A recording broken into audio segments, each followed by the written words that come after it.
Well, I'm happy to give you some good news.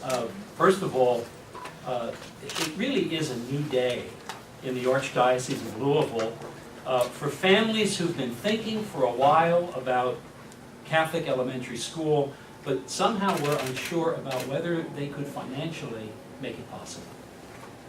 Now let me just give you in a very quick way a real clear way of talking about this. If we look at the commitment that the Archdiocese is making, and by that I'm talking about all 111 of our parishes throughout central Kentucky, and the commitment that the Catholic Education Foundation is making, we will effectively double the amount of tuition assistance that will be going to families to reach the level of more than $3 million annually. That is something that takes an awful lot of work. We know that. It's a great commitment and sacrifice, and it will be, I hope, a great, great help. Lisa spoke very beautifully about the commitment of what Catholic schools are. We form the whole person, and we do it in a way that's consistent with our Catholic beliefs and Catholic ethics. We know that as we do this work, this is the young people, the students who graduate from Catholic schools, they contribute to our community. They're good citizens. I like to say they're good citizens of heaven and of earth. And they make our communities better. They make America better.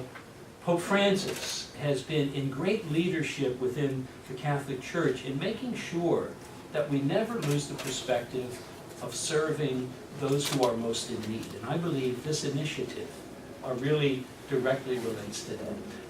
There have been many barriers, of course, in as Lisa said very well, we now are over 2 centuries of the commitment of Catholic schools within central Kentucky.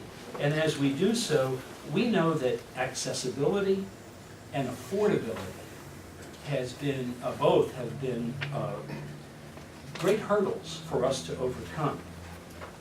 We've been at this planning, as Brian Reynolds told you, for now more than 2 years. And to me, the amount of consultation that has occurred is unprecedented. We've had many opportunities for consultation, obviously beginning with our priest council. Over 2 years ago, the priest council were the ones, and I'm grateful, by the way, to the pastors of the Archdiocese. They were the ones that identified very clearly that Catholic school education needs to be a continued priority, and we need to be proactive. We need to do things that are very active in order to maintain a legacy that has been with us for so many years. We need to do things if we're going to have that legacy continue, and especially if we are going to have that legacy touch young people who otherwise would not have this opportunity. So I'm happy to tell you that there are really 4 elements to this plan that was proposed and recommended by the priest council to me, and I was very eager to approve it. The first is that we want to make our Catholic schools more accessible to students.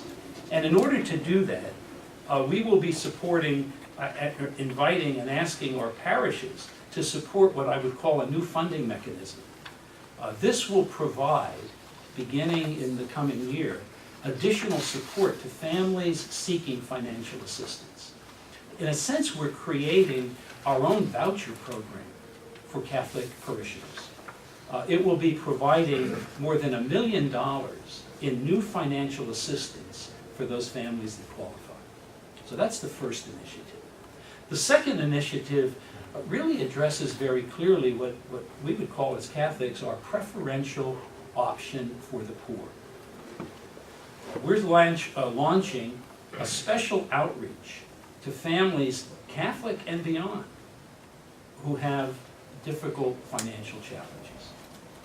Those families of household incomes of less than 200% of poverty level, and this is poverty level as defined by the federal poverty guidelines, they will receive a $1,000 tuition discount on Catholic elementary tuition at any of our schools where there are seats available. This can, in many ways, be supplementing and augmenting the great work that our Catholic Education Foundation has done and that our Catholic parishes are doing and will continue to do with the vouchers I mentioned earlier. Thirdly, we are gearing up as the Catholic Conference of Kentucky to pursue a statewide business tax credit.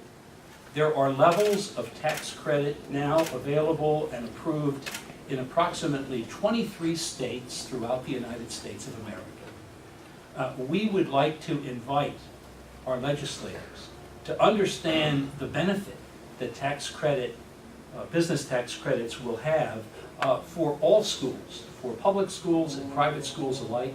We want everyone to thrive. And as we do so, we believe that they will be joining us and we will be joining them in a very important direction that will be good for our communities, good for the Commonwealth of Kentucky.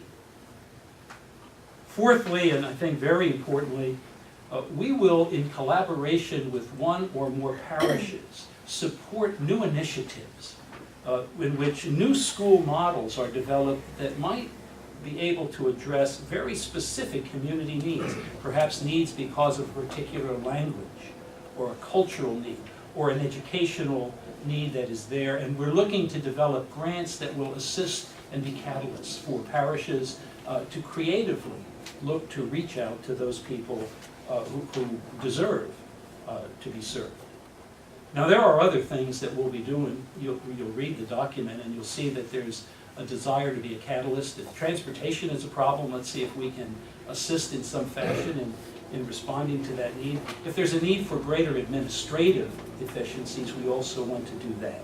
That's found in the booklet and pamphlet that was given to you earlier. The message I want to leave you with is a very clear one. This is an exciting plan. It's going to need to be refined.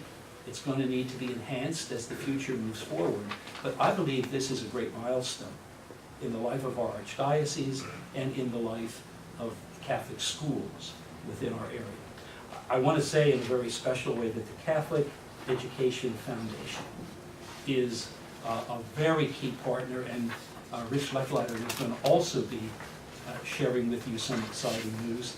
Let me end by saying from my heart a deep gratitude to all who were involved in the consultation and in the planning that led to this, what I think is a very, very great gift to our church.